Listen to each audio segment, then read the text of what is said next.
পয়লা জানুয়ারি 1886। অগণিত নরনারী বিশ্বাস করেন কাশীপুর উদ্যানবাটিতে ভগবান শ্রীরামকৃষ্ণ ওই দিন কল্পতরু হয়েছিলেন। সেই বিশ্বাসের সূত্রে লক্ষ লক্ষ মানুষ প্রতি বছর সমবেত হন সেই পবিত্র তীর্থভূমিতে প্রণাম নিবেদন করতে, সেই দেব মানবের উদ্দেশ্যে দুহাত ভরে নিয়ে যেতে কল্পতরু শ্রীরামকৃষ্ণের দিব্য দাক্ষিণ্য, তার অভয় ও অমিয় আশীর্বাদ। শ্রীরামকৃষ্ণ সেদিন তার কাছে উপস্থিত কয়েকজন ভক্তকে আশীর্বাদ করেছিলেন। সর্বকালের সর্বশ্রেষ্ঠ সে আশীর্বাদ। তিনি বলেছিলেন, তোমাদের চৈতন্য হোক। বেদান্ত বলে মানুষ মাত্রই স্বরূপত চৈতন্য, মানুষ স্বরূপত ঈশ্বর। কিন্তু মানুষ তার এই স্বরূপ সম্পর্কে সচেতন নয়, অবহিত নয়। অজ্ঞানের আবরণে মানুষের সেই চেতনা থাকে আবৃত, যে মানুষ যতই আবরণকে উন্মোচন করতে পারে সে ততই আবিষ্কার করে তার আসল স্বরূপের মহিমা। এ মহিমা আত্মার মহিমা, এ ঐশ্বর্য আত্মার ঐশ্বর্য, এ ঐশ্বর্য চৈতন্যের ঐশ্বর্য। একজন মানুষের সঙ্গে আর একজন মানুষের পার্থক্য এই ঐশ্বর্য বিকাশের তারতম্যে।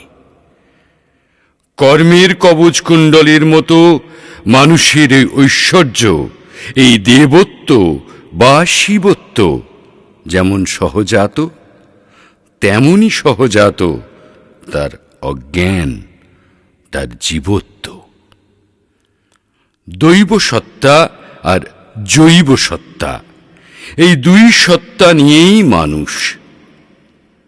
শাস্ত্রসমূহ ও আচার্যগণ মানুষকে তার এই দুই সত্তা সম্পর্কে অবহিত করেছেন।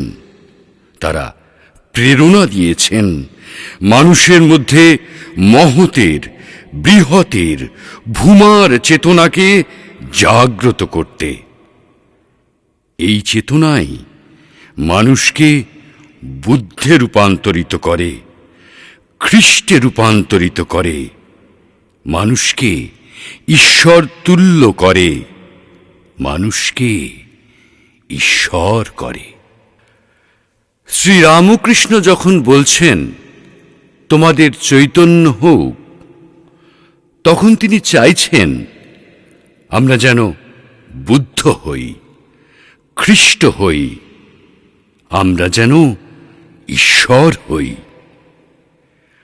1886 খ্রিস্টাব্দের পয়লা জানুয়ারি যে মহা ঘটনা কাশীপুর উদ্যানবাটিতে সংঘটিত হয়েছিল, তার প্রধান পুরুষ অবশ্যই শ্রীরামকৃষ্ণ, কিন্তু তার প্রধান পার্শ্বচরিত্র নিশ্চয়ই গিরিশচন্দ্র, যিনি তার অবিচলিত বিশ্বাস এবং প্রত্যয় নিয়ে সগর্বে ঘোষণা করেছিলেন শ্রীরামকৃষ্ণ কে, কি তার পরিচয়। দিব্য আবেগে মথিত হয়ে তিনি বলেছিলেন, রোগ জর্জর শীর্ণ দেহে নিরক্ষর দরিদ্র ব্রাহ্মণের ছদ্মবেশে শ্রীরামকৃষ্ণ হলেন সেই আদিত্যবর্ণ মহান পুরুষ, যুগে যুগে যিনি আসেন নিখিল মানুষের পরম পরিত্রাতা রূপে।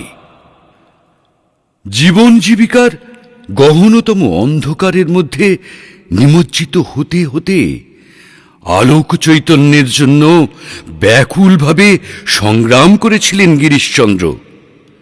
আর সেই মহাসংগ্রামের পর লাভ করেছিলেন আলোক চৈতন্যের উৎস মুখে যিনি দাঁড়িয়ে আছেন সেই চৈতন্য পুরুষকে।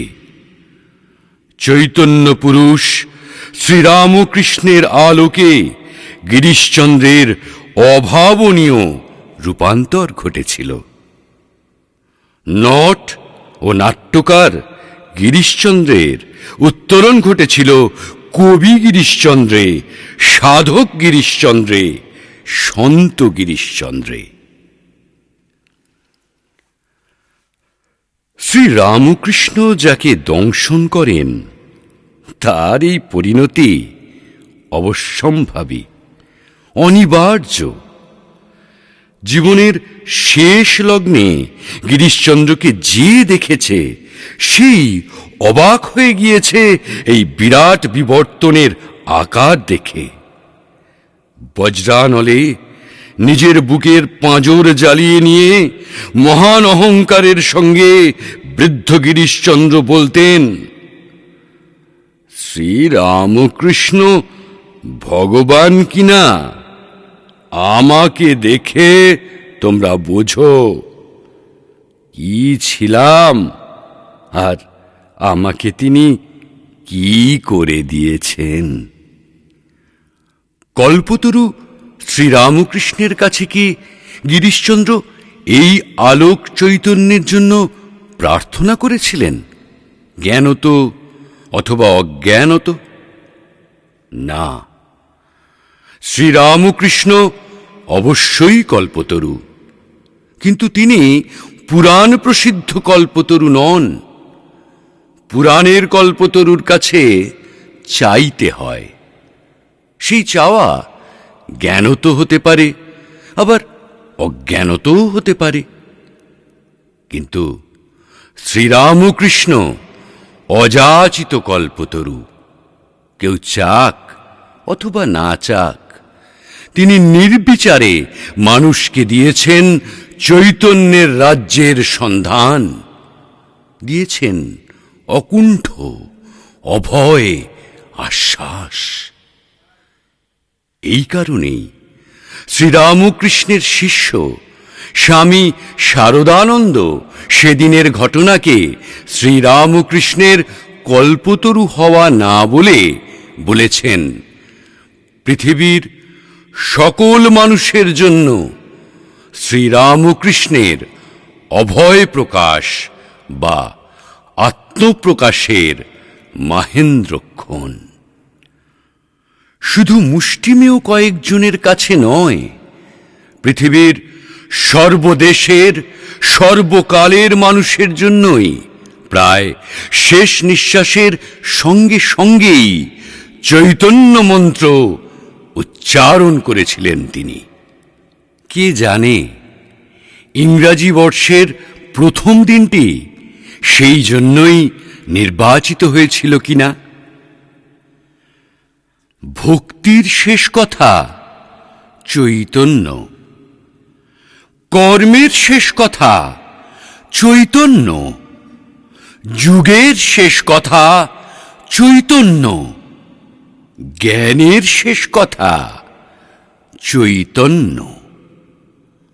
সর্বকালে সকলকে সেই চৈতন্য দান করতে শ্রীরামকৃষ্ণ আবির্ভূত। চৈতন্য হোক শুধু সেদিনেরই নয়, সমগ্র শ্রীরামকৃষ্ণ জীবনের সর্বাংশের ধ্বনিত প্রধান বার্তা। শ্রীরামকৃষ্ণ জীবনের কাহিনী হল চৈতন্যের সন্ধান এবং তার প্রাপ্তি ও বিতরণের কাহিনী। তাই শ্রীরামকৃষ্ণ নিত্য ইতিহাসের সেই নিত্য প্রতীক্ষিত চৈতন্য পুরুষ, যিনি সর্বকালের সকল মানুষকে অপ্রার্থিতভাবে চৈতন্য দান করতে নিত্য কল্পতরু। চলো যাই মন কাশীপুরে, মন চলো যাই কাশীপুরে, সে যে সর্বতীর্থ রূপ নিল রে, সর্বতীর্থ রূপ নিল রে। মন চলো যাই কাশীপুরে, চলো যাই মন কাশীপুরে।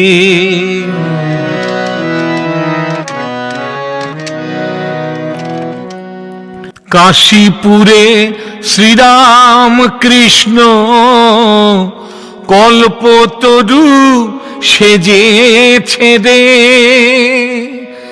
কাশীপুরে শ্রীরাম কৃষ্ণ কল্পতরু সেজেছে রে। তার অভয় করে আশিস ঝরে, ভক্ত বৃন্দ সবার শিরে।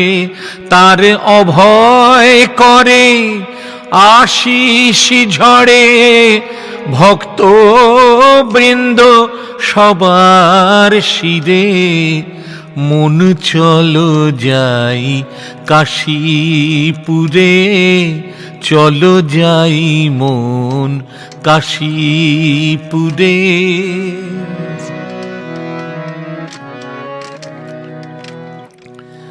চৈতন্য হোক তোমার সবার, অভয় বাণী প্রভুর স্বরে। চৈতন্য হোক তোমার সবার, অভয় বাণী প্রভুর স্বরে।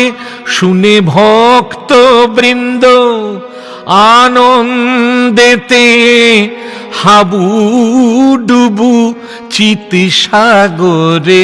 শুনে ভক্ত বৃন্দ আনন্দেতে, হাবুডুবু চিত সাগরে। মন চলো যাই কাশীপুরে, সে যে সর্বতীর্থের রূপ নিল রে। মন চলো যাই কাশীপুরে, মন চলো যাই কাশীপুরে, চলো যাই মন কাশীপুরে।